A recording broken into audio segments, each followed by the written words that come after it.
Good morning. I pray that this day finds you well as we gather into the presence of the Lord today for our devotion time. The Lord takes us to John chapter 8, and this is the story where a woman was brought into the midst of Jesus by men who were not only trying to accuse her of a sinful act, but they were also trying to trap Jesus between law and grace.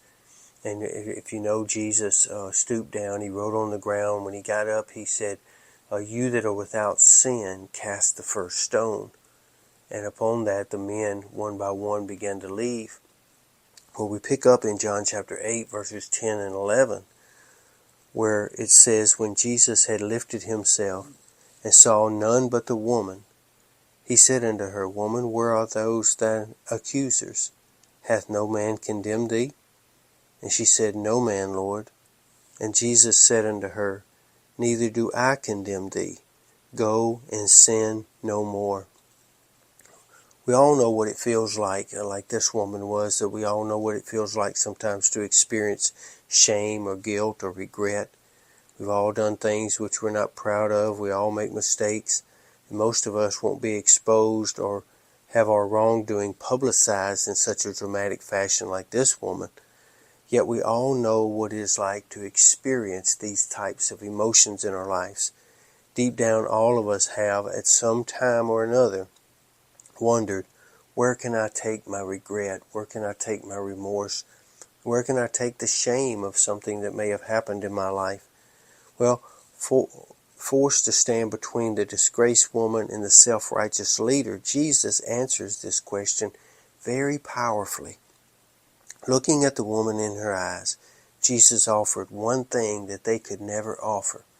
He offered one thing that the law of Moses could never offer.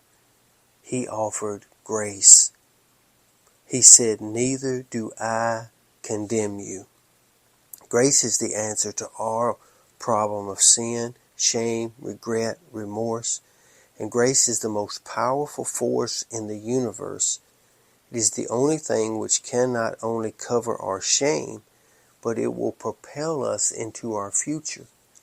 As I spoke about last Sunday when I talked about grace at Sunrise Chapel, grace is not just some act of kindness that God bestows upon us. Grace is Jesus Christ, the power of the living God, living inside of us. So when we bring our shame and regret to Jesus, His grace not only forgives us, but empowers us to move on, to walk out the door, finally free of the burden and guilt and shame that we've been carrying around sometimes for years. Maybe you're caught in that this morning. Maybe there's something that's happened in your life and you just can't seem to let it go.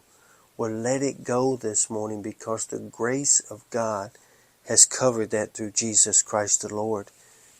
Through Jesus, we are empowered to step out into our new future. This transformation that grace brings about in our lives is something that the law could never achieve. I remember evangelist Billy Sunday once said, "The law tells me how crooked I am. Grace comes along and straightens me out." The religious leaders wanted the woman to know how crooked she was. But grace wanted to transform her and straighten her out. He said something this morning. He said, "Go and sin no more." Now, the correct translation, if you really look at those words, basically what Christ was saying to her is, leave your life of sin behind. It's not a judgment on her past. It's an invitation to a beautiful future. I want you to get that this morning. When Jesus tells you to leave it behind, He's not just sitting there condemning your past. He's allowing grace to open the door for a brand new future in your life. So today I want you to take whatever it is in your life that really seems to be holding you back with regret or remorse, even some shame. I want you to take that to the Lord. I want you to lay it at His feet, and I want you to claim the grace of God upon your life. You're not the same person you used to be. So stop living with a person who no longer exists. Stand up today and be who God made you to be. There is no sin, there is no shame, there is no regret that we cannot bring before Jesus that He will not receive and give you His grace today. Today, I want you to be safe, I want you to be strong, and I want you to be blessed. And I want you to be that person today that says, the grace of God is enough for me. And let go of that thing that's trying to hold you back today. Lord's will, we'll see you back here again tomorrow. Until then, as always, I sure hope you have a great day.